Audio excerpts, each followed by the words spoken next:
नमस्कार मित्रांनो. मुख्यमंत्री शाश्वत कृषी सिंचन योजनेच्या लाभार्थ्यांना खुशखबर. म्हणजेच सन 2023 व 24 ह्या वर्षाकरिता शासनाने निधी मंजुरी केली आहे. तर ह्या संदर्भाचा GR सुद्धा आलेला आहे. त्या GR मध्ये आपण निधी किती मंजुरी झालेली आहे मुख्यमंत्री शाश्वत कृषी सिंचन योजनेच्यासाठी वितरित करण्यासाठी ते पाहणार आहोत.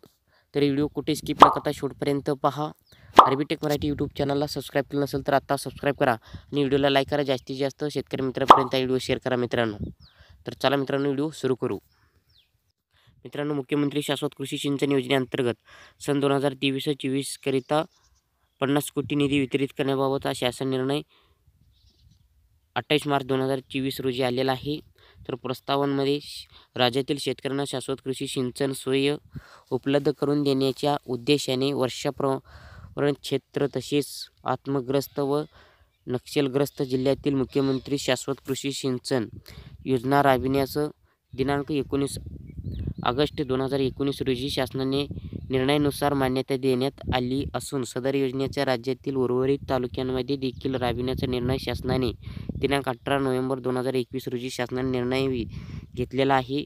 मुख्यमंत्री शाश्वत कृषी सिंचन योजनेअंतर्गत सूक्ष्म सिंचनासह पूरक अनुदानाबरोबरच व्यक्ती शेततळ्याचे अस्थिरीकरण, हरितगृह उभारणे व शेडनेट हाऊस उभारणे ह्या घटकांकरिता अनुदान वितरित करता येते. तर मुख्यमंत्री शाश्वत कृषी सिंचन योजनेअंतर्गत दिनांक 26 एप्रिल 2023 रोजीच्या शासन निर्णयाने ₹350 कोटी निधी प्रशासकीय मान्यता देण्यात आली आहे. सदर योजनेअंतर्गत सन 2023-24 करिता आतापर्यंत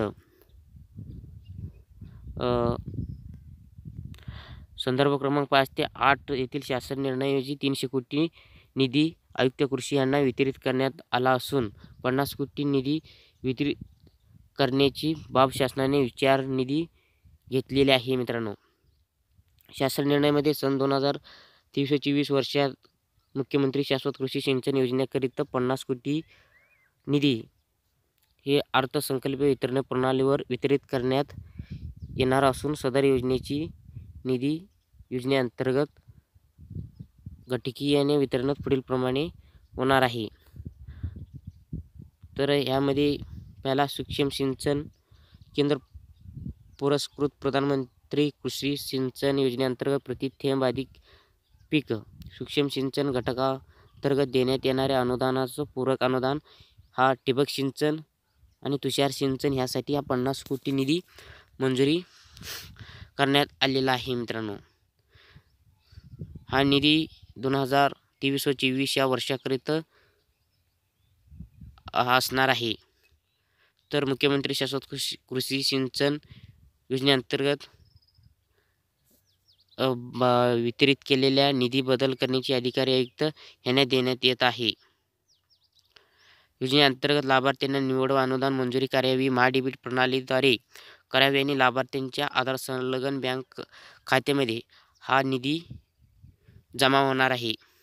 तर मित्रांनो, मुख्यमंत्री शाश्वत कृषी सिंचन योजनेला ज्या लाभार्थी आहेत त्यांच्या खात्यावरती DBTच्या द्वारे हा निधी येणार आहे. तर व्हिडिओ कसा वाटला नक्की कमेंट करून सांगा. व्हिडिओला लाईक करा, चॅनलला सबस्क्राईब करा, जास्तीत जास्त मित्रांपर्यंत व्हिडिओ शेअर करा. इथंच तुमचं नवीन माहितीसह नवीन व्हिडिओसह परत व्हिडिओमध्ये भेटूया. जय हिंद, जय महाराष्ट्र. धन्यवाद.